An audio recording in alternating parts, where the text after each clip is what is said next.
The Atlantic City waterfront never truly slept. Even past midnight, its salt-crusted boardwalks and dim yellow dock lights kept breathing with the quiet rhythm of people arriving, people leaving, and people waiting.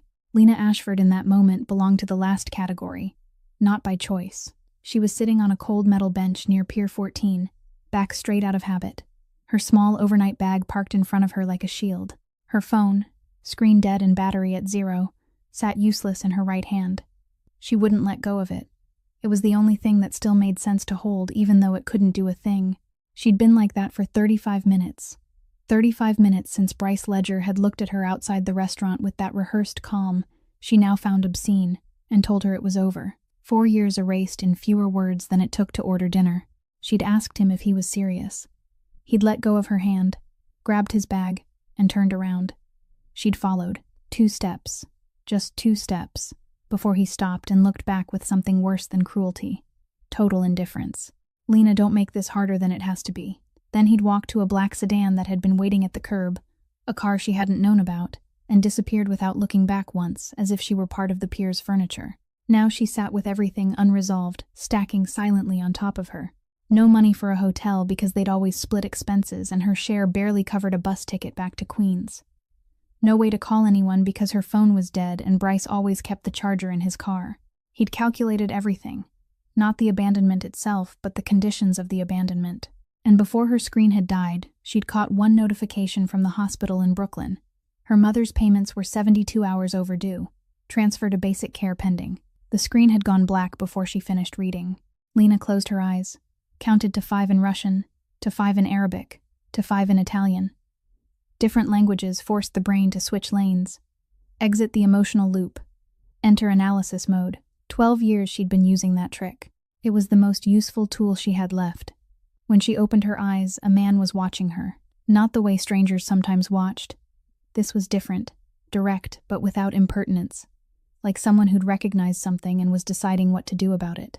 He stood about 7 meters away in a dark coat that fit like it cost more than her rent. Then he walked toward her. Stopped a meter away, close enough to speak without raising his voice, far enough not to invade. "I saw what happened," he said in a voice that didn't ask permission but didn't impose. "I was finishing a meeting on the 2nd floor and I saw it from the balcony." He paused. "I saw how you stayed." He reached into his coat and placed a portable charger on the armrest beside her. "For the phone," he said simply. Lena looked at him. "Where are you going?" she asked, because it was the only question that made sense. "Washington," he said. "Federal energy negotiation." 3 seconds of silence. "So am I," she said. "Thane Calloway," he introduced himself without extending his hand. "Lena Ashford. Plug that in," he said. "And when you've got a minute of charge, call whoever you need to call." He stood beside her without sitting, without saying more, as if his presence alone was a way of saying he wasn't going anywhere yet. She plugged in the phone, and for the first time in 35 minutes, felt the ground return to where it belonged. When the screen flickered to life, Thane sat beside her, not facing her but looking in the same direction. "There's a room at the Willard," he said. "It's where my people stay. I'm not asking for anything. I'm just solving a logistics problem someone deliberately created so you wouldn't make it to that negotiation." "Why do you say deliberately?" "Because the man who left 35 minutes ago didn't forget the charger, or split the money by accident. He did it so you couldn't move. I've seen it done in my line of work. When someone wants you gone, they don't threaten you, they take away the tools." Her phone buzzed. A message from her sister Phoebe sent 28 minutes ago. "Lena, call me when you can. There's something you need to know about Bryce." Thane stood up. "My car leaves in 15 minutes, he said. "If you decide to come, I'll be at the black SUV at the end of the lot. If not, the charger's yours either way." He walked toward the lot without looking back, coat moving in the November wind, with the quiet certainty of someone who didn't need anyone to follow him to know where he was going. Lena looked at her phone, looked at the dark water, looked at the parking lot, then picked up her bag and walked after him. Not because she had no other option, but because for the first time in 4 years she was making a decision she hadn't consulted anyone about before taking it. If you enjoyed this story, drop a like and share it with someone who needs it tonight. Subscribe and hit the bell so you never miss what comes next. And the journey truly began from there. The black SUV tore through the night on the Garden State Parkway heading south, then cut onto Interstate 95 toward Washington. Hendricks drove with the quiet of someone who was used to moving in darkness, without needing anyone to tell him the way. Lena sat in the back seat on the right, Thane on the left, the space between them just wide enough that no one had to explain why it existed. She held a phone with just enough battery left to work and dialed Phoebe. Her sister picked up before the second ring could finish. "Sis." Phoebe's voice shook, but not from sleep. "I've called so many times. Where are you?" Lena said she was on her way to Washington and didn't explain more, because she knew if she started talking about the port, her voice wouldn't hold the way it was holding now. Phoebe didn't ask why. Instead, she went straight to what she needed to say, in the voice of someone who'd spent an hour rehearsing the words to make them hurt as little as possible, while knowing there was no way to make them not hurt. "My friend, the one who's an assistant at Morrison & Kent in Manhattan, found Bryce Ledger's name in the internal payment records of a corporation directly linked to the Petrov family. Not once," Phoebe said, "but every month, for 4 years, steady money wired into an account under the name of a consulting company that Bryce was the sole owner of. The first payment started 3 months before he showed up at that law industry mixer where you met him for the first time." Lena remembered that night.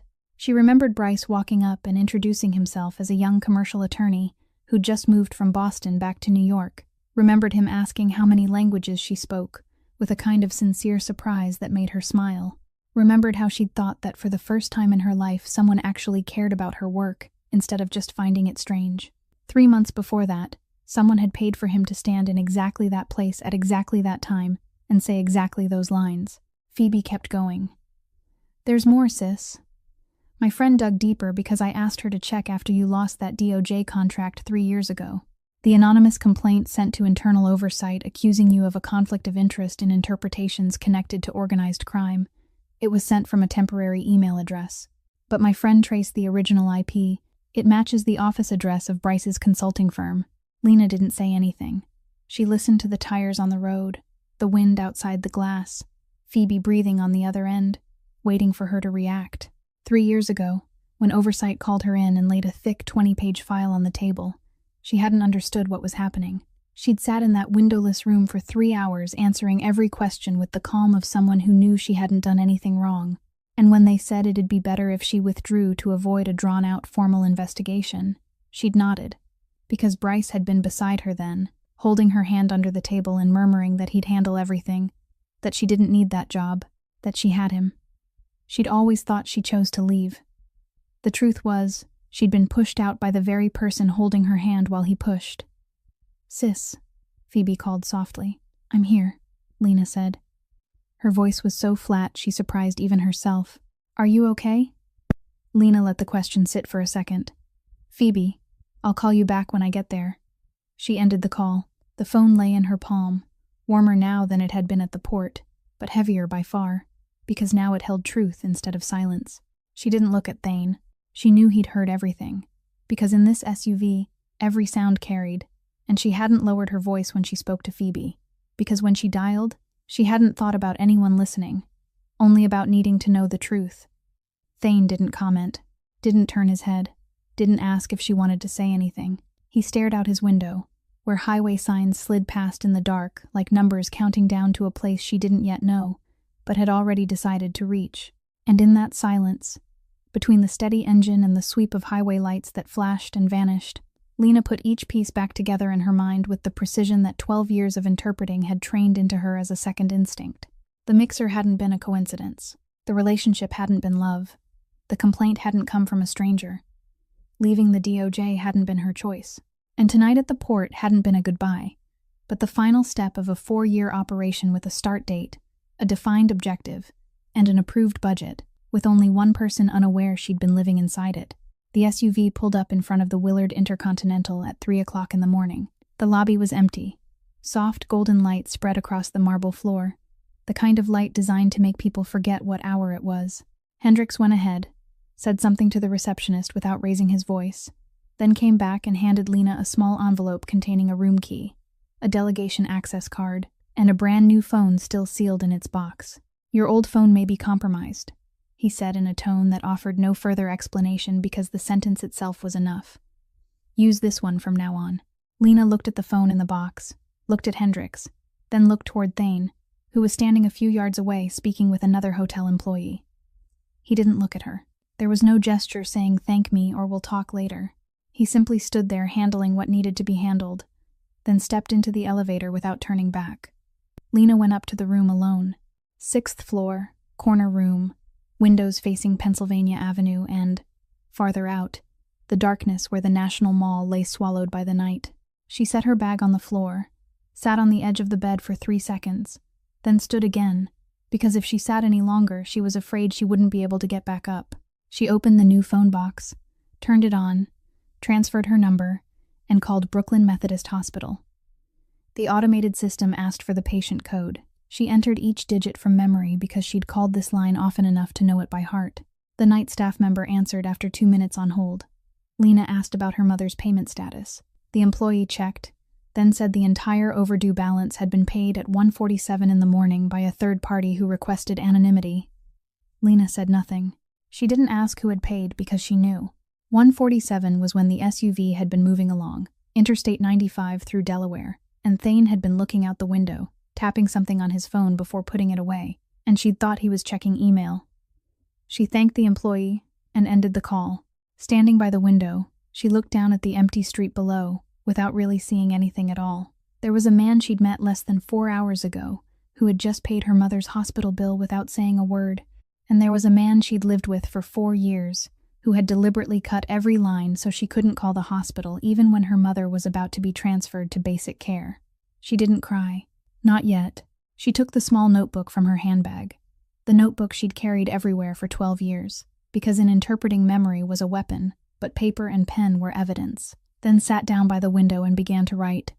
Names, dates, the contracts Bryce had asked her to help translate over the past 3 years, the ones she'd done without asking questions because she trusted him. The Russian language contract she'd translated 18 months earlier, with the company name she hadn't noticed at the time but now remembered clearly, every letter of it. The phone calls in Russian that Bryce had said were wrong numbers from colleagues, though she'd heard enough to know those weren't the voices of people calling by mistake.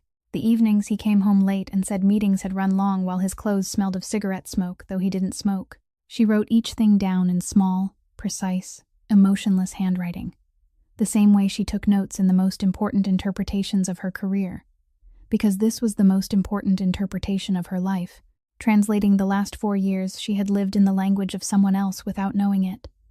Her pen stopped when she reached the moment 3 years earlier, the windowless room at DOJ headquarters, where internal oversight had placed the 20-page file in front of her, and Bryce had been sitting beside her, his hand holding hers under the table, leaning close to whisper in the voice she'd once thought was the warmest in the world, "You don't need them. You have me." She had believed him. She had nodded. She had signed the voluntary withdrawal and walked out of that building with the feeling that at least she still had him after losing everything else. Now, sitting in a hotel room in D.C., at nearly 4 in the morning, she understood that those words hadn't been comfort. They had been a declaration of victory. Bryce had completed the mission, removed her from the system, cut her off from every professional connection, turned her from the DOJ's highest-level interpreter into a freelancer struggling to pay rent in Queens and carry her mother's hospital bills on the back of piecemeal contracts. And he'd said, "You have me," so she wouldn't go looking for anything else. Lena looked at what she had written. 4 pages, small, dense handwriting. 12 years of professional memory spilled onto paper in less than an hour. She closed the notebook, set down the pen, and looked out the window where D.C. lay still in the night, with pale white buildings in the distance like the ghosts of history asleep. Then she turned off the light, not because she was all right, but because tomorrow she needed to be awake, and she knew how to force herself to sleep when necessary, just as she knew how to force herself to stay calm in 3 languages on a dock at midnight. That was something Bryce hadn't taken from her, because he'd never known it existed. Lena came down to the dining room at 7 in the morning, after less than 3 hours of sleep, but her eyes were clear, and her back was straight, because her body had learned how to function on discipline when there was nothing else left to lean on.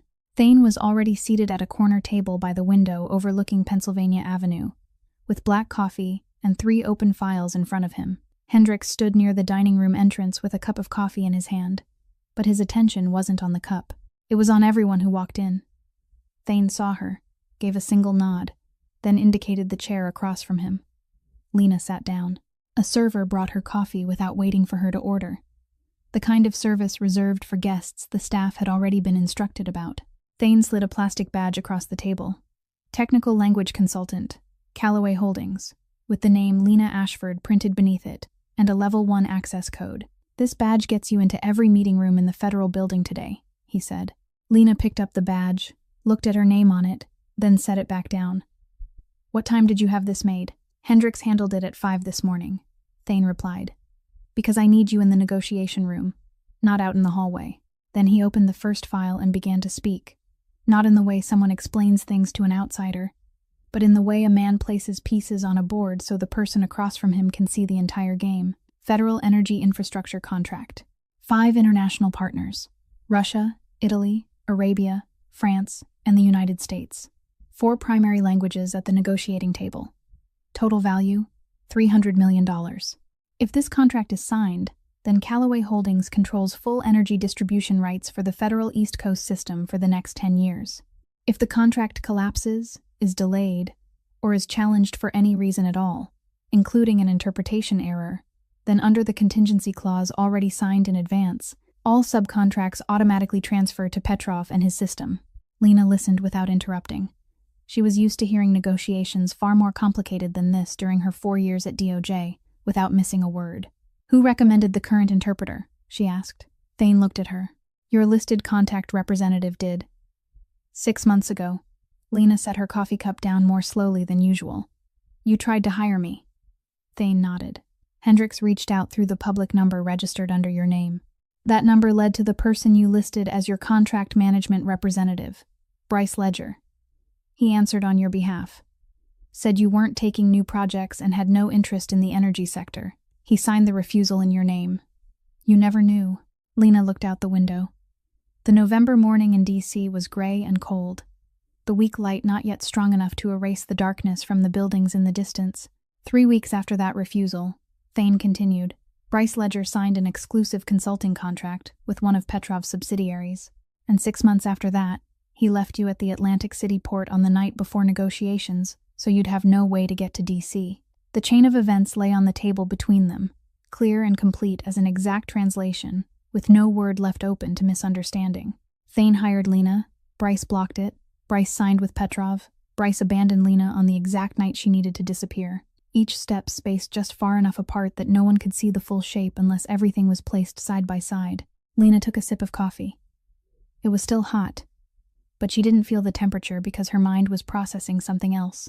Then she looked straight at Thane with the same expression she used when facing officials in closed DOJ hearing rooms, the kind of look that didn't ask permission and didn't step back. I know who you are, she said. I looked you up on the new phone last night. Thane Callaway, Callaway Holdings on paper, but on the street and in the rooms the press never enters. It's a completely different name. Thane didn't answer right away. He looked at her with complete attention, not defensive, not explanatory, just waiting to see where she would go with what she had just said. And I'm still sitting here, Lena said, not because I don't have a choice. I could stand up right now, get a car back to Queens, go back to translating contracts for small law firms, and pay my mother's hospital bills month by month until I can't anymore. But I'm sitting here for 2 reasons. 1, interpretation is legal, and I'm better than anyone else you can find in the next 24 hours. 2, last night someone paid my mother's hospital bill at nearly 2 in the morning without saying a word and without asking for anything in return. She paused for a beat. Those 2 things tell me enough about the man I'm sitting across from. At least enough for today. Thane looked at her for 1 second longer, the kind of look from a man who had just received the answer he needed but hadn't dared expect to hear. Then he closed the first file and pushed the second one toward her. These are the main contract terms, he said. The review session starts at 9. You have 90 minutes. Lena opened the file and began reading at the speed 12 years in the profession had carved into her, fast but without missing anything, and Thane sat across from her drinking coffee in silence, not rushing her, not asking anything more, like a man who had placed the right piece in the right square and now only had to wait for the game to move on its own. They arrived at the federal building at 8:45. Hendricks drove the SUV into the lane reserved for delegations, the kind of entrance with no public signage, known only to people who'd been issued a code and told it existed. Thane stepped out first, Lena followed, and Hendricks came last, close enough to react within a second, but far enough that no one would assume he was security unless they needed to know. The main lobby was wide and cold, with a high ceiling, American flags on both sides, and white overhead light poured evenly across everything, making the world look sharper than it needed to be, as if the building itself were watching every person who walked in. Genevieve Harlan was waiting in the delegation reception area. She was about 48, with short hair, a gray suit cut to fit, and a professional smile that switched on at the exact moment Thane came into view. "Mr. Calloway," she said with warmth measured to the decimal, "it's a pleasure to welcome you back to Washington." Thane gave a brief nod, the nod of a man who didn't need a long greeting to understand exactly where he was. Genevieve's gaze slid to Lena so quickly that anyone not paying attention would have missed it. But Lena noticed, because 12 years of interpreting in rooms where every glance meant something had taught her that no look was accidental. "Your delegation has been assigned to the designated room," Genevieve said, then turned her eyes directly to Lena. "The technical consultant can wait in the registration area while we complete verification for the additional badge for the final additional member. Standard procedure for badges issued within 24 hours. Her voice was smooth and reasonable, the kind that would sound like routine if you didn't listen closely. But Lena listened closely, because that was what she did, and she heard what sat underneath the reasonableness, an instruction wrapped in politeness to separate her from Thane before she entered the negotiation room. Hendricks stepped forward before Lena could answer. "What's the verification case code?" he asked in a voice completely flat. Genevieve looked at him. "That's an internal process. Every additional verification must generate a case code in the system before it can proceed," Hendricks said. "Article 14 of the Federal Negotiation Security Regulations. No code means no valid process. Miss Ashford's badge was approved by the negotiation secretariat this morning at 5 o'clock. I have the confirmation here if you'd like to see it." He didn't raise a phone. He didn't pull out paperwork. He simply spoke, and the precision of every word he chose was enough to make everyone within 3 yards understand this wasn't an exchange you could win with a smile. Genevieve looked at Hendricks, looked at Thane, looked at Lena. The smile remained, but her eyes had changed, thinner, colder, like the eyes of someone who'd flipped a card and realized it wasn't the one she needed. "There must have been a misunderstanding," she said. "I apologize for the inconvenience." Then she turned away. Lena watched her and saw exactly what she'd been waiting to see. Genevieve took out her phone before she'd walked 5 steps, her thumb moving fast across the screen with the urgency of someone informing another person that the plan wasn't unfolding as expected. She didn't look down while she typed, the kind of messaging only people who'd texted the same number enough times could do without looking. Lena stored it, not in her notebook, because it was in her bag right now and she didn't want anyone to see her writing. She stored it in her head, where 12 years of professional memory had built her a vault no one could access but her. They moved down a long corridor lined with oak doors and brass nameplates, turned left into the main negotiation wing. The room was large, high ceiling, a long rectangular table at the center with leather chairs for the delegation heads. Technical areas along both sides about 3 meters from the interpreting podium, close enough to hear every breath from the person at the podium, far enough to stay outside the room's direct focus. Hendricks guided Lena to her position in the left technical area, where she had a clear line of sight to the interpreting podium and the entire negotiation table. From here, she could see everything without being the center of anything. The official interpreter was already seated at the podium. Lena looked at him for the first time and began to read him the way she read everyone in every room she'd ever walked into, with her ears, her eyes, and the 6th sense 12 years in the profession had forged in her, the kind no school could ever teach. The negotiation session opened at exactly 9. Lena sat in the technical area with her notebook open on her lap, a pen in her hand, doing the one thing she was better at than anything else in the world. She listened. Kirk Alderman went to work the moment the head of the U.S. delegation delivered the opening statement. He was about 43, headphones looped around his neck, a tablet set beside an already open notebook. He held a pen, but he didn't write the way a trained interpreter wrote, fast key phrases to anchor memory while the ear kept listening. Instead, he kept glancing down at the notebook, then up, then down again, like someone checking against something pre-written rather than recording what he was hearing. Lena didn't rush. She let the first 2 hours pass with nothing but listening, because in this profession, patience wasn't a virtue. It was a weapon. An untrained ear would hear Kirk's interpretation and think it was fine. He moved smoothly between English, French, and Italian at an acceptable pace, and his pronunciation carried no major faults. But Lena wasn't listening to decide whether it was fine. She was listening for the places where it wasn't fine while pretending to be fine. and she found them. First, every time the Russian delegation spoke in Russian about technical provisions related to distribution infrastructure, Kirk simplified, not by translating completely wrong, but by translating close enough, replacing precise terms with more generic ones, the kind of generic language no one would notice in everyday speech, but that, in contract language, could be the difference between a binding commitment and a statement of intent. Second, when the Arab delegation spoke in formal Arabic, Kirk stripped out the legal nuance carried inside the sentence structure. Formal Arabic holds legal weight in verb conjugations and in the placement of prepositions, details that can be omitted while the translation still reads cleanly, but has lost its legal spine.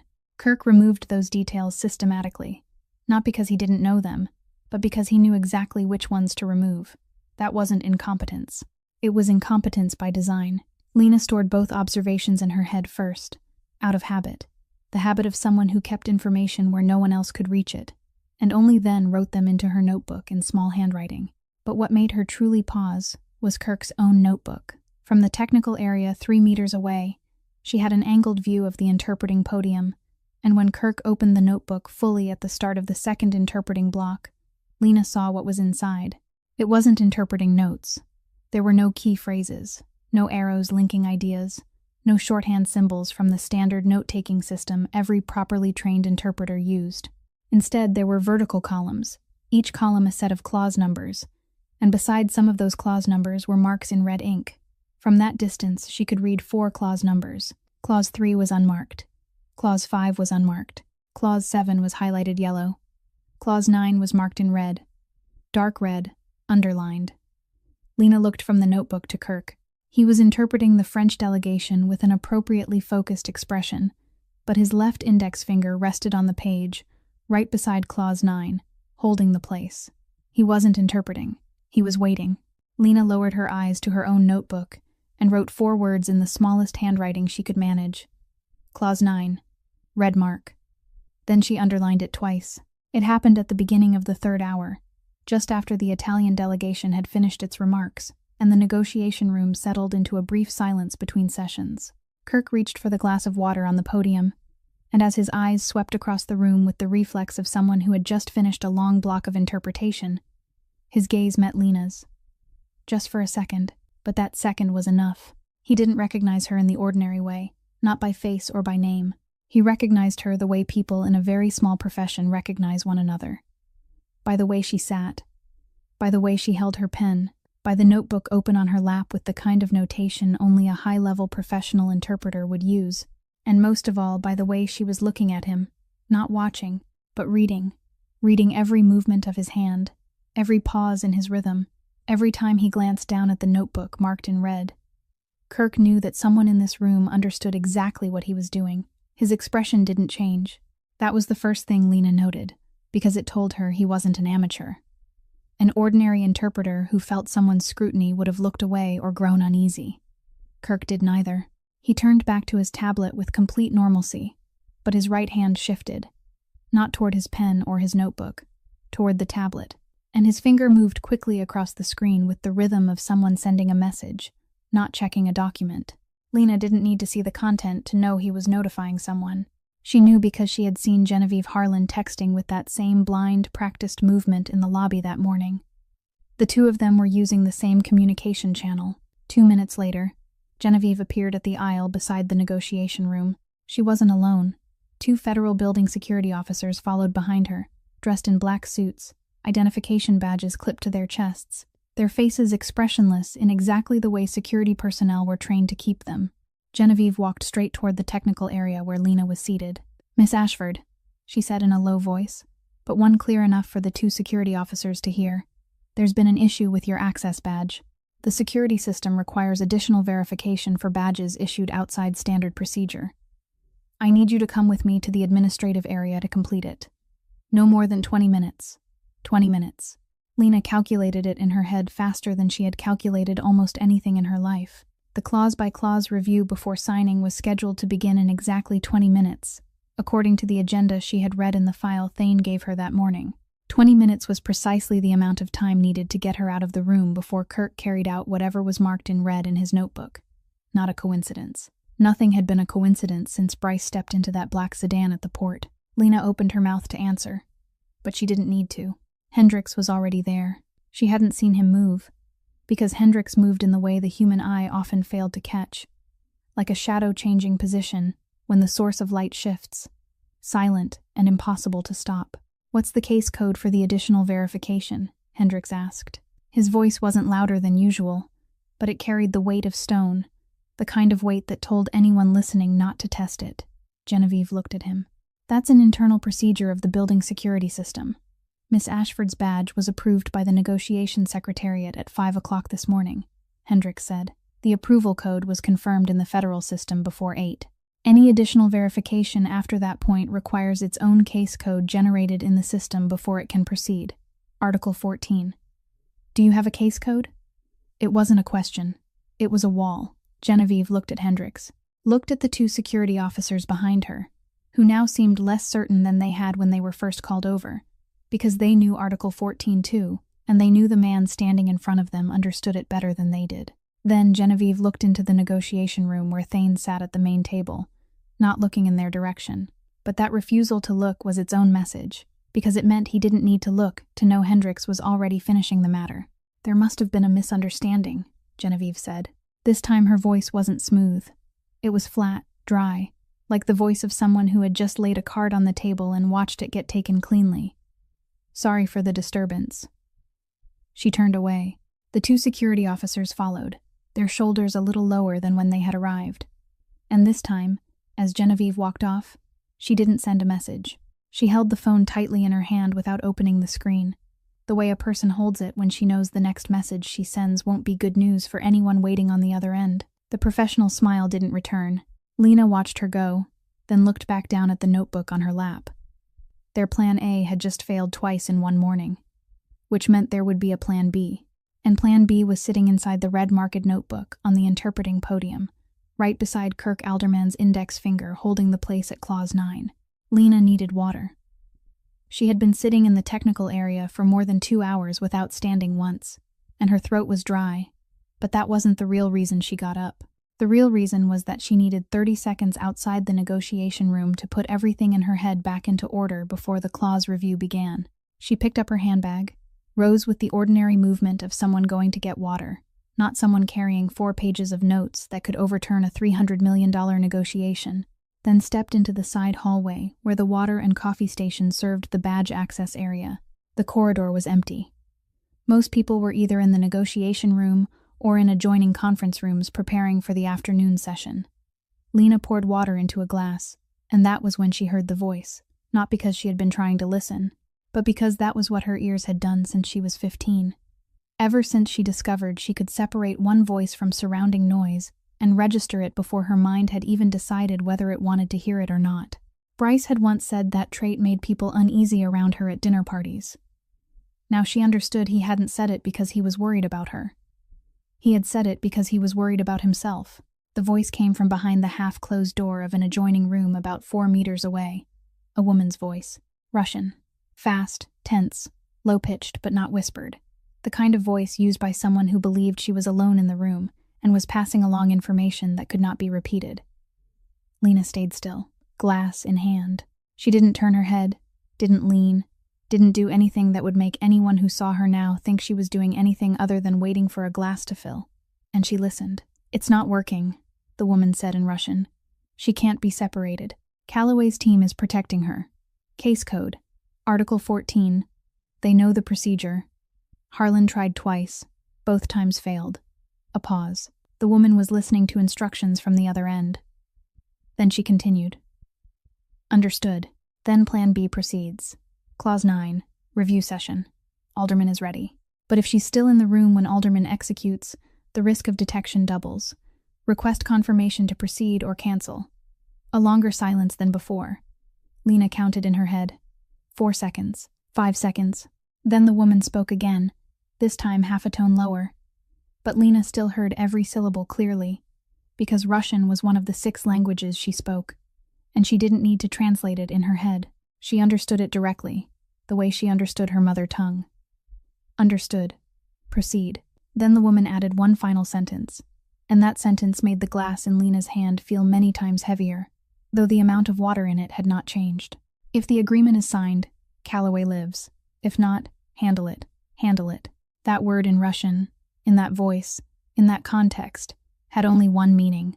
And Lena knew that meaning, because she had spent 4 years in DOJ, closed hearing rooms, interpreting testimony from people who used that exact word when they were talking about that exact thing. This wasn't just contract sabotage. This was a conditional kill order. The sound of heels moved away from the adjoining room. The door closed fully. Lena stood beside the water station for 5 seconds longer, took a slow sip of water, because if anyone saw her right now, she needed to look like a woman who had just had a drink, not a woman who had just overheard an assassination order. Then she returned to the technical area, sat down, opened her notebook, wrote every word she had just heard, exactly in order, nothing added, nothing removed, in Russian transliterated into Latin script, so Hendricks could read it, and beneath that, she wrote the English translation. Then she tore out the page, folded it, and added a separate note in tiny handwriting on the outside. Female voice, native Russian, not learned accent, not Harlan, because Harlan doesn't speak Russian. I've heard Harlan speak twice this morning, and she only used English and French. There is a third person in this building. She passed the folded page to Hendricks when he moved past the technical area with the steady walk of a man on patrol, who looked as if he were only going for coffee. He took the paper without breaking stride, slipped it into the inside pocket of his jacket, and kept walking as though nothing had happened. Lena looked toward the interpreting podium. Kirk was checking his tablet with the concentrated look of a man waiting for confirmation. 2 minutes later, his expression shifted slightly, almost too subtly to notice unless someone had been watching him continuously for 2 hours the way Lena had. A message had arrived. An instruction had been received. Plan B was still in motion, and the clause review was beginning in less than 30 minutes. The clause review hadn't even begun when the side door on the left of the negotiation room opened. Lena saw him before he saw her. Bryce Ledger stepped in wearing the suit he used for business trips. His tie loosened more than usual, the way it always was when he hadn't slept enough, and the expression on his face, the one she had lived beside for 4 years and could read instantly, the expression of a man arriving to fix something that had broken outside the plan. His eyes swept the room in an order Lena registered step by step, because that order told her exactly who he feared most. First he saw Thane at the main table, and his shoulders tightened for half a second.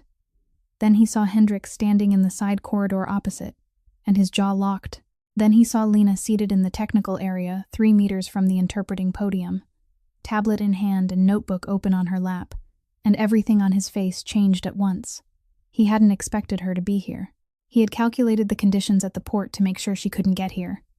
No money, no charger, no car, no one to call, and yet she was sitting here, inside a federal negotiation room, 3 meters from the interpreting podium, with a level 1 access badge hanging around her neck. Bryce walked straight toward her. He didn't run, didn't rush, but his steps had the clear purpose of a man trying to reach a place before anyone could stop him. He didn't make it.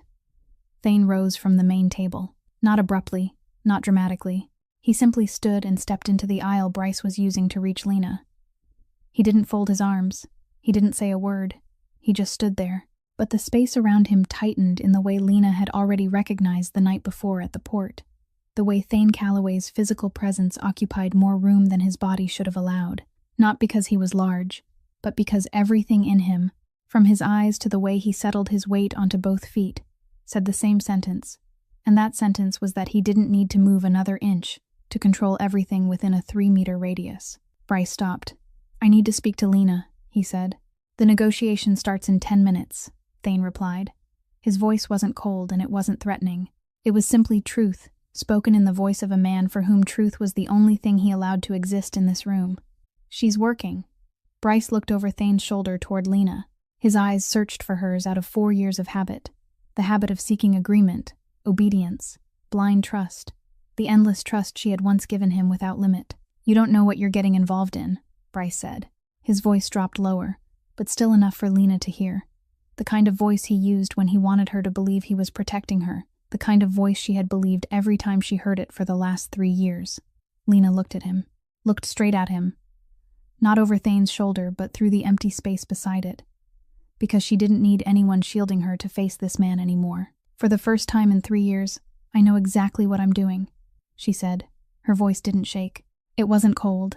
It wasn't angry. It was simply flat, with the precision of someone who had spent 12 years choosing every word so that nothing was extra, nothing was missing, and every word carried exactly the weight it needed to carry.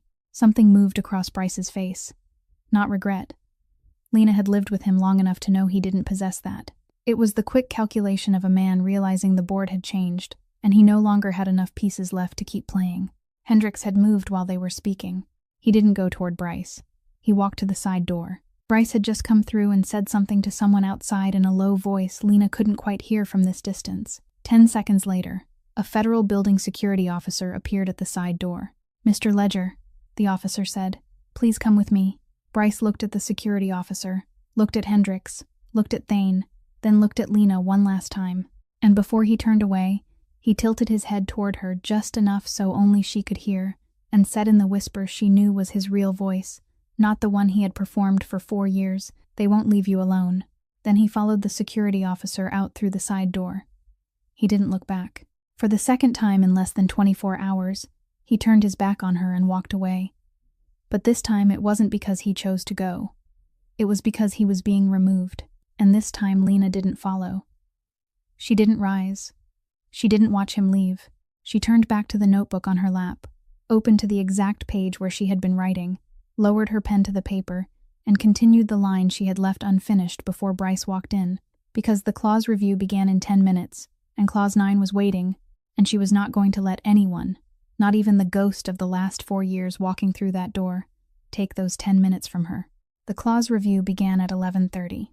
The chair read each clause aloud. The delegation representatives confirmed their understanding, and Kirk interpreted. Clause 1 passed.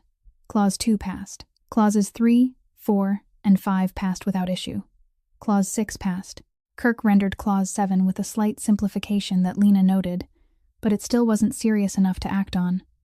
Clause 8 passed. Then came Clause 9, the compensation clause for breach of supply obligations, the heaviest clause in the entire contract, the one Kirk's notebook had marked in dark red and underlined. The Russian delegation representative read the confirmation in Russian. Kirk took a breath, opened his notebook to the marked page, and translated into English for the negotiating table. Lena listened. Every word, every syllable. The original Russian stated clearly that in the event of a breach of supply obligations due to the fault of the supplying party would bear the full amount of compensation at the rate agreed upon in the contract. Kirk's English version said that in the event of early cancellation of the contract by the purchasing party would bear the full amount of compensation at the rate agreed upon in the contract. One word changed the subject. One phrase reversed the obligation. The supplying party in breach became the purchasing party canceling the contract. The party at fault became the party being punished. $300 million moved from the pocket of the violator to the pocket of the injured side. And no one in the room caught it, because Kirk delivered it with the perfect fluency of a man who had practiced that sentence until it sounded as natural as truth. The delegations nodded. The advisors glanced at their copies. The Russian representative nodded because he heard his own Russian and trusted that the English said the same thing. Lena tore a page from her notebook, wrote 4 words, folded it. Clause 9, paragraph 3, Russian. She passed it to Hendricks by placing it on the edge of the technical table as he walked by. Hendricks took it without slowing down, crossed the room with an ordinary stride, and placed the folded page beside Thane's coffee cup at the main table. Thane read it. His eyes didn't change. No flinch, no frown, no reaction anyone watching him could read. He simply looked up and toward the technical area where Lena was seated. She gave a single nod. He raised his hand. "Mr. Chair, I request a technical recess." The chair looked at him. "How long, Mr. Calloway?" 15 minutes. Genevieve Harlan stepped forward from the corridor as if she had already been standing there waiting for this exact moment. "Mr. Chair, if there is a technical objection to the translation, procedure requires a formal submission through the review committee, and that process may take several days. Procedure also allows any accredited delegation member to request immediate public verification of a translation during session," Thane replied without looking at Genevieve. "That is my right under Article 18. I am exercising that right." The chair nodded. 15-minute recess. The room broke into murmurs. Kirk removed his headset. Genevieve took out her phone. Hendricks had already moved. Within 3 minutes, he returned to the technical area with a tablet open to the original Russian text of the contract. The exact Clause 9. The exact Paragraph 3. Lena read. Her finger moved across each Russian line with the speed of someone who didn't need to translate in her head but read directly. Exactly as I described, she said. Hendricks nodded. Thane came to the technical area. Are you sure? He asked in a low voice. Completely, Lena replied. What do you need? The original Russian and a microphone. The recess ended. The chair called for order. Thane stood. Mr. Chair, I would like to introduce Lena Ashford, an interpreter with 12 years of experience in federal negotiations. Former contract interpreter for the United States Department of Justice, specializing in transnational organized crime, fluent in 6 languages: English, Spanish, Russian, Italian, Arabic, and French. Ms. Ashford has identified a discrepancy in the translation of Clause 9 and requests verification before this session proceeds. Silence. 200 people turned toward the technical area where Lena was rising to her feet. She stepped out of the technical section, crossed 3 meters of polished wood floor to the interpreting podium. She had not stood in this position in 3 years, but her body remembered the distance to the microphone, the posture, the breathing rhythm. Everything came back automatically, like a language no one ever truly forgets, even after years of silence. She set the tablet on the podium. Her hand gripped the edge of the podium for 1 second before she spoke. No one in the room saw it because they were looking at her face. Only Thane saw because he wasn't looking at her face. He was looking at her hand, and he understood that it wasn't that she wasn't afraid. She was afraid and was standing here anyway. Clause 9, she began, her voice clear and even. Paragraph 3. The compensation clause for breach of supply obligations. The original Russian reads as follows. She read the Russian aloud, slowly, precisely, with the pronunciation of someone who spoke the language from within rather than from outside it. Translated into English according to the exact text, that sentence means, in the event of a breach of supply obligations due to the fault of the supplying party bears the full compensation at the agreed rate. She stopped for exactly the right beat, long enough for the room to absorb each word.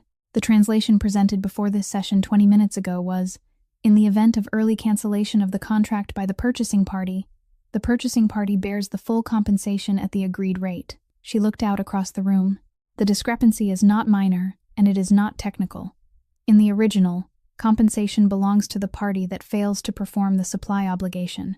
In the translation, compensation belongs to the party that cancels the purchase.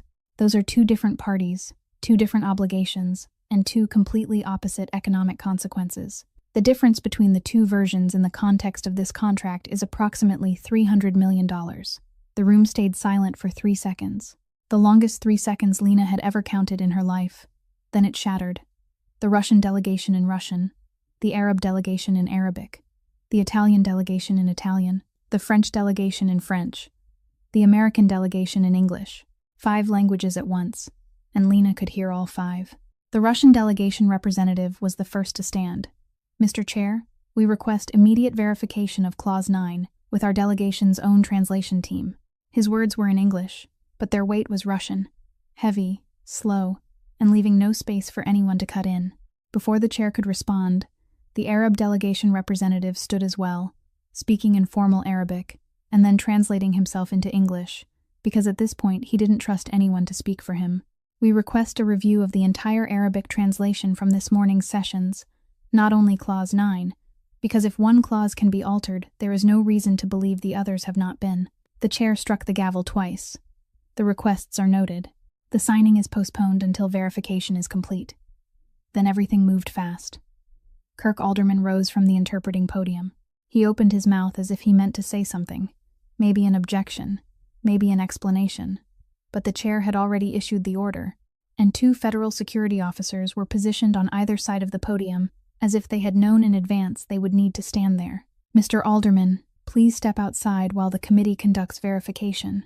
Kirk scanned the room once, looked at Lena standing at the podium where he had just been seated, looked at the red marked notebook still open on the table. Then he walked out with the 2 security officers without saying a word, because he was smart enough to know that any word he spoke right now would go on the record. But before Kirk left the podium, Hendricks acted.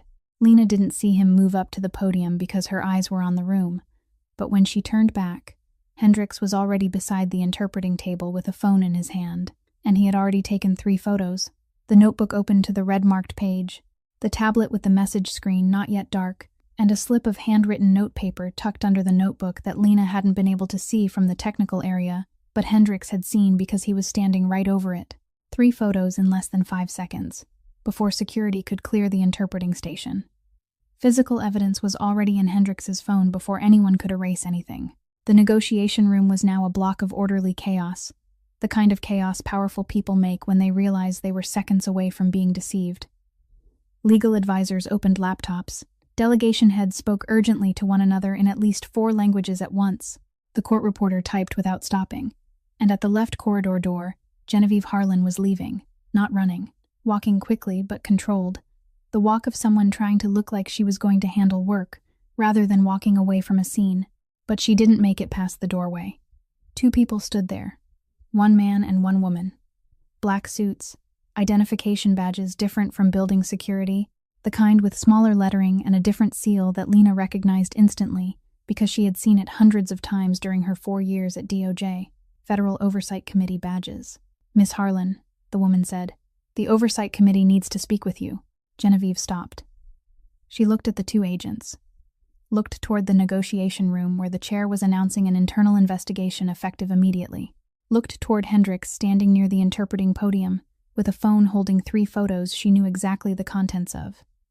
And for the first time that day, Genevieve Harlan's face held no smile at all. Not professional, not forced, nothing.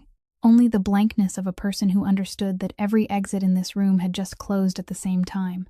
The negotiation room lost half the afternoon to verification and rearrangement. The Russian delegation's private translation team confirmed the Clause 9 discrepancy within 15 minutes. The Arab delegation took longer because they demanded a full review of the entire morning's Arabic interpretation and found 3 additional places where Kirk had stripped away legal nuance from the Arabic, not as serious as Clause 9, but enough to confirm that this wasn't an accidental error. It was a system. By 2 o'clock in the afternoon, the chair reconvened the session. The signing was rescheduled for 4 o'clock with 1 single change. "We need a new interpreter," the Russian delegation representative said. "And we propose Miss Ashford." The Arab representative nodded. "Our delegation agrees."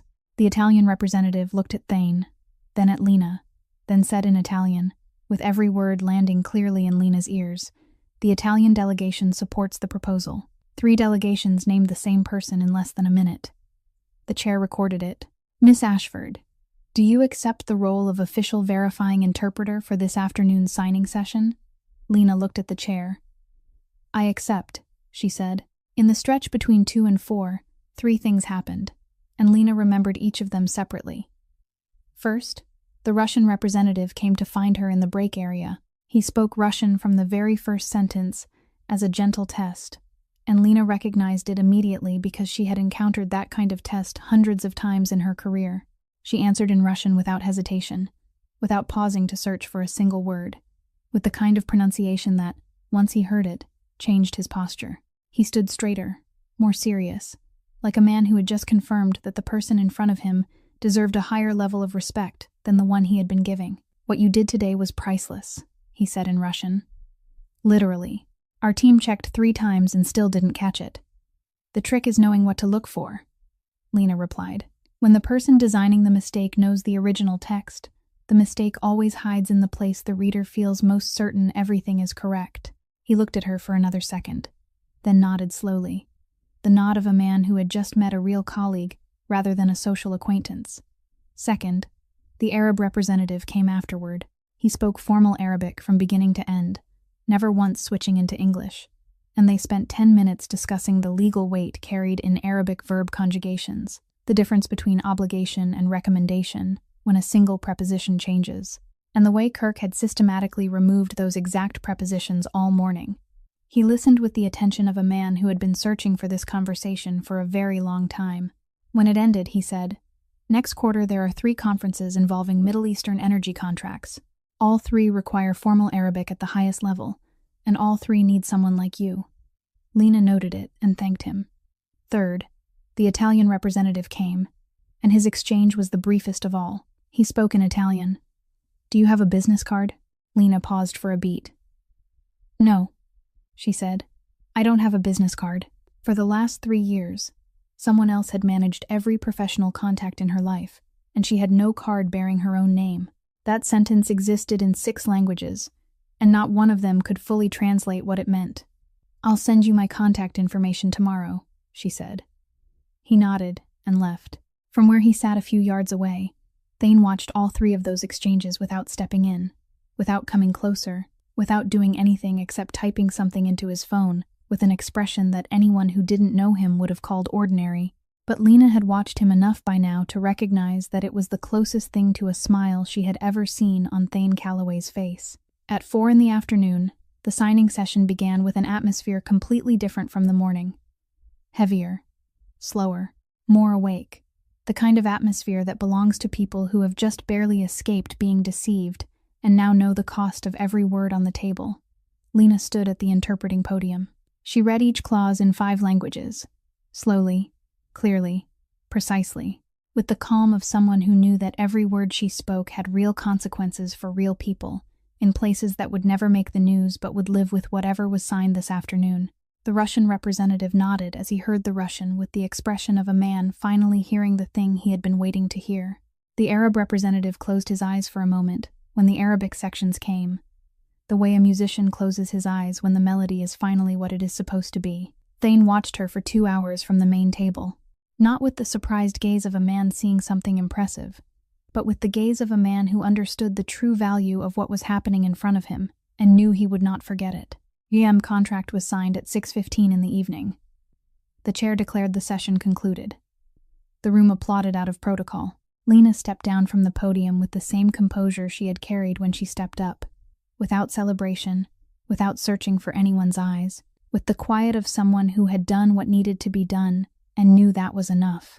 The rooftop restaurant at the Willard overlooked the National Mall at night, with yellow lights reflected along both sides of the water and the darkness, where the Washington Monument stood like a thin blade of light cutting across the sky. A table beside the glass. Just 2 people. No files, no tablet, no folders opened on the table. Hendricks stood outside the restaurant door, close enough to reach them in 3 seconds if needed, but far enough that the conversation inside belonged to the 2 people seated by the window. Lena ordered fish and water. Thane ordered steak and whiskey. They ate in silence for a while, the kind of silence that belongs to 2 people who have just lived through a day most people will never experience in an entire lifetime and need a few minutes to let it settle before saying anything at all. Lena spoke first. She asked him about the difference between translation and interpretation, because it was a safe question, and because she wanted to see how Thane Calloway talked when there wasn't a $300 million contract sitting on the table between them. He listened, then answered with a question of his own. "So when you stood at the podium and read Clause 9 in 5 languages, were you translating or interpreting?" Lena thought for a second. "I was telling the truth in 5 different ways so no one could pretend they didn't understand." Thane gave a slight nod, and in that nod, Lena realized he hadn't asked out of politeness. He had asked because he genuinely wanted to know the answer. They talked about Washington in winter, about the Potomac River that Lena had seen from her room window late the night before, about how that river never froze completely, no matter how far the temperature dropped, because the current beneath it was too strong. "Some things look silent from the outside," Lena said, "but inside they never stop moving." And she wasn't talking entirely about the river. Then she asked the question she had wanted to ask since the night before at the port.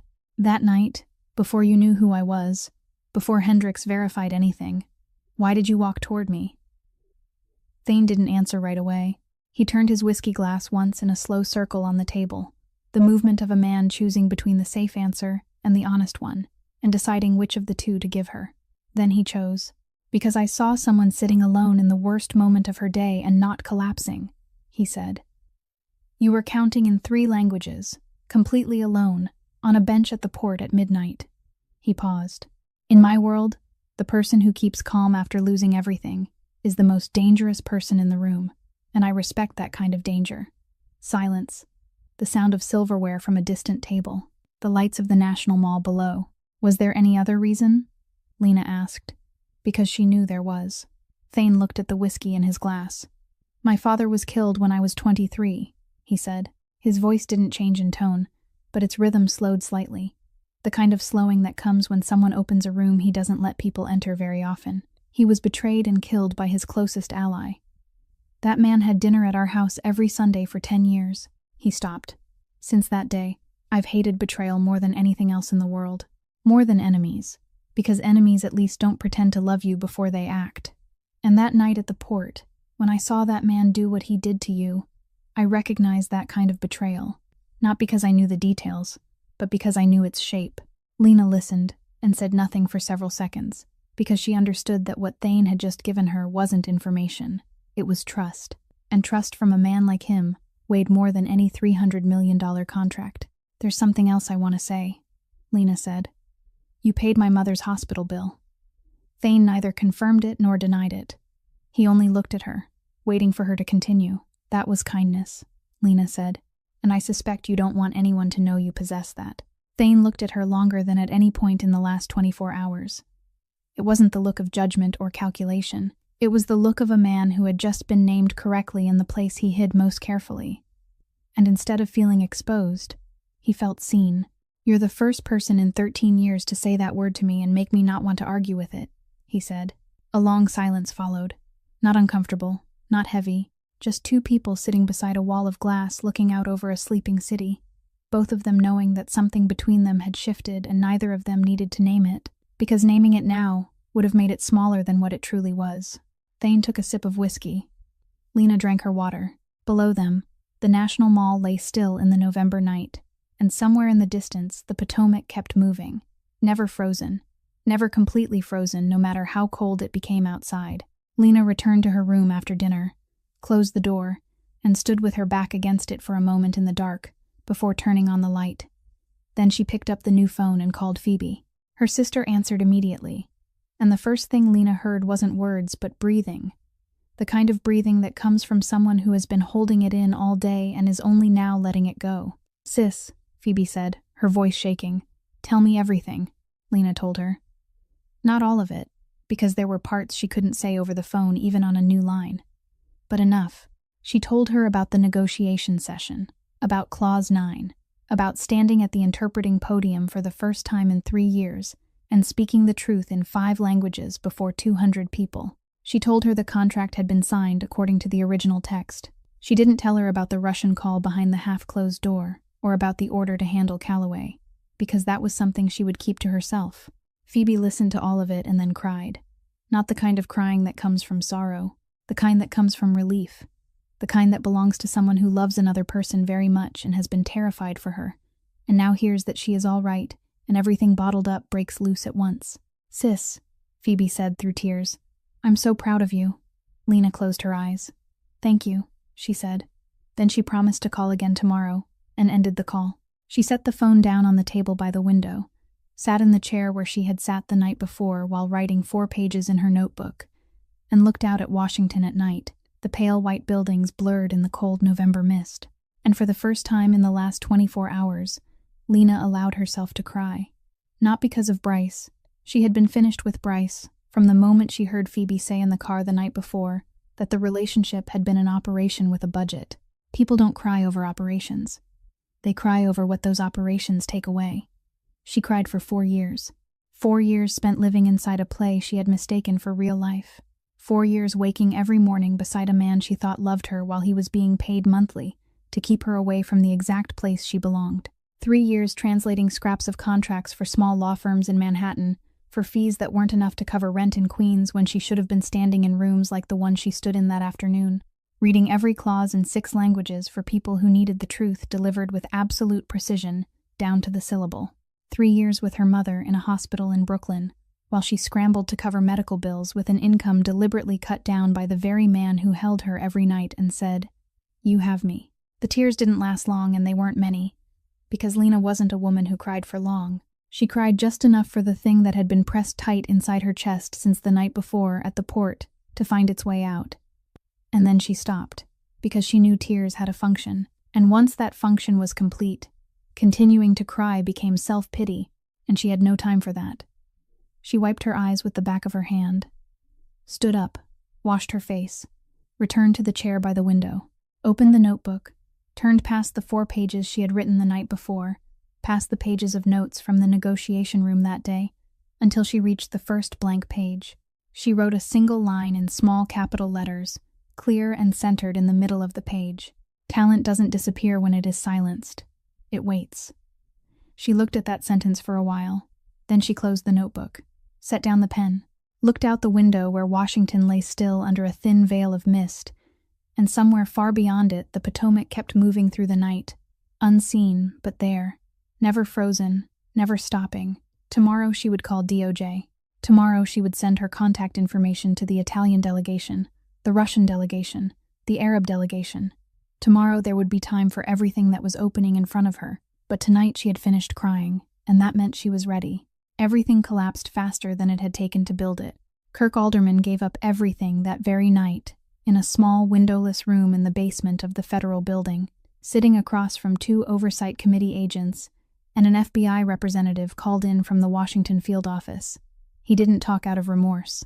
He talked because Hendricks had taken 3 photographs: the red-marked notebook, the message screen on the tablet, and the sheet of instructions tucked beneath the notebook. And when his lawyer saw those 3 photographs, the only advice left to give was cooperate immediately in exchange for partial immunity. Kirk handed over names, handed over documents, handed over message history, handed over the list of 3 translation companies he was registered with, and all 3 had Petrov as their primary client over the last 18 months. He handed over the chain of instructions he had received for each negotiation session, which clauses were to be simplified, which were to be reversed, with specific payment amounts attached to every intentional mistranslation. Genevieve Harlan was suspended before that day was over. The Oversight Committee found 17 text exchanges on her phone with a burner number registered under the name of a shell company that Kirk had just confirmed belonged to Petrov's system. She didn't talk. She called a lawyer and stayed silent. But that silence didn't save her, because Kirk had already said enough, and Hendricks's 3 photographs said the rest. Bryce Ledger was summoned by the FBI 2 days later in New York. He wasn't arrested because there wasn't yet enough to charge him immediately, but he was compelled to appear as a witness in the investigation into the link between his consulting company and the Petrov network. 4 years of taking money, 4 years of blocking Lena's career, the anonymous complaint sent to DOJ, the contract he signed with Petrov 3 weeks after refusing the job on Lena's behalf.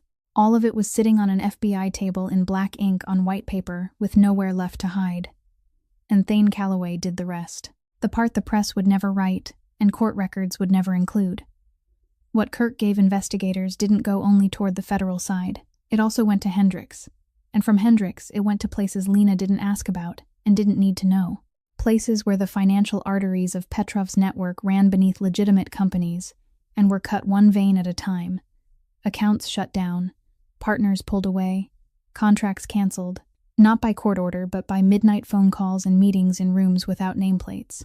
In a matter of weeks, Yulian Petrov lost what he had built over years, not from one single blow, but from 100 small cuts, placed exactly where they needed to be, the kind of destruction only someone who understood the system from the inside would know how to carry out. Lena knew it was happening. She wasn't stupid, and she didn't pretend not to see it, but she didn't ask. She told Thane on the final morning in Washington, before she flew back to New York, seated across from him in the hotel dining room, at the same corner table by the window where, 2 days earlier, he had slid the technical consultant badge across to her. There are questions that, if I ask them, the answers will change everything between us, she said. So I won't ask. Thane looked at her, longer than usual, not with judgment, with the look of a man who had just been shown that trust wasn't the same thing as knowing nothing, but knowing enough to understand where to stop. That's why I trust you, he said. Lena drank her coffee. Thane drank his. Outside the window, Washington was brightening under weak November sunlight, and somewhere in this city the system was doing its part, the law was doing its part, and Thane Calloway was doing his. And the line between those 2 worlds was the line Lena chose not to cross, because she understood that staying on the right side of it was the only way whatever existed between them could survive. Lena returned to New York the next morning. She took the 6 o'clock flight from Reagan National to LaGuardia with her notebook in her handbag and the new phone Hendricks had already set up with everything she needed. The first thing she did after setting foot back in Queens wasn't to go to her studio, but to Brooklyn Methodist to see her mother. Her mother was still in the older care unit, not transferred anywhere, and when she saw Lena walk in, She smiled with the smile of someone who didn't know her daughter had just lived through the 2 longest days of her life, but did know her daughter was here, and that was enough. Lena held her mother's hand and sat beside the bed for 30 minutes without saying much, because sometimes sitting beside each other is the fullest language there is, and it doesn't need translation. The week after that, she called DOJ. It wasn't the call she had planned. DOJ called her, because news from the Washington negotiation had reached exactly the people who needed to hear it, and the leadership of the Federal Interpreting Bureau wanted to meet her. The meeting took place in a 7th-floor conference room at DOJ headquarters, not in the windowless basement room where 3 years earlier she had signed a voluntary withdrawal at the advice of a man who was being paid every month to destroy her. This time she sat across from 3 people, and they didn't ask her to explain anything at all. They told her the internal investigation had reopened the anonymous complaint file from 3 years earlier, that the FBI had confirmed the source of that complaint came from Bryce Ledger's device, that she never should have been forced to leave, and they wanted her back, not in her old position, in a higher one. Chief of Interpretation for High-Level Security Negotiations, the role she should have held long ago if no one had paid to keep her out of that chair. Lena looked at the 3 people across from her and thought about the windowless basement room, about Bryce's hand holding hers under the table, about the words, "You don't need them. You have me." Then she said, "I accept." 3 months later, she signed a contract with Callaway Holdings, on terms she proposed, not terms he offered, with the independence she required and the recognition she deserved. Thane read the contract she sent, didn't change a single line, signed it, and sent it back with a handwritten note on a small piece of paper that Lena kept inside her notebook to this day. The note held only one sentence: "The best clause I've ever signed." The night before Lena left Washington for the first time, in the Willard lobby near the elevators, Thane stopped. "Lena." She turned back. "What Bryce did wasn't just betrayal," he said. "It was a 4-year operation, and you broke it in 2 hours. Lena looked at him. 12 years, she corrected. 2 hours was only the last stretch. Thane nodded, and in that nod, Lena knew the man standing in front of her was someone who truly listened. Not the kind of listening meant to answer, but the kind meant to understand. The kind of listening she hadn't found in anyone for the last 4 years, because the person who should have listened to her was the one being paid to keep her silent. In the months that followed, they worked in different cities.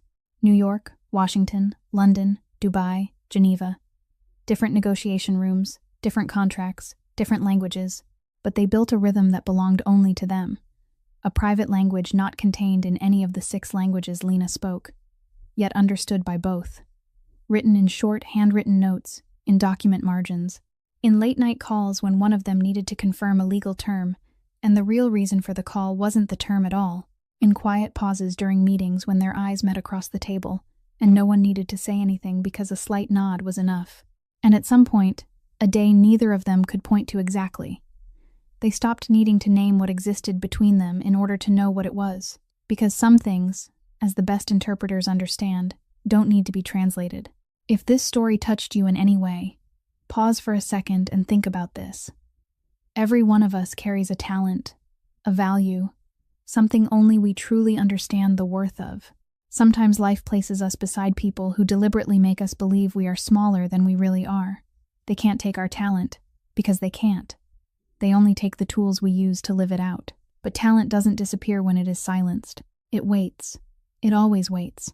And when the right person appears, when the right door opens, it returns with more force than anyone ever expected. Lena's story is fictional, but the feelings inside it are real. Have you ever felt someone trying to keep you small? Have you ever doubted yourself because of the words of the person you trusted most? And have you ever, even once, stood up and realized you were stronger than the story someone else wrote for you? Share with us in the comments below. We read every comment, and we want to hear what's in the deepest part of your heart. If you enjoyed this story, please like and share this video with someone who needs to hear it today. Subscribe to the channel and turn on notifications so you don't miss new stories every day. We wish all of you watching this video good health, a joyful life, and peace in every day ahead. Thank you for being with us. Goodbye, and we'll see you in the next video.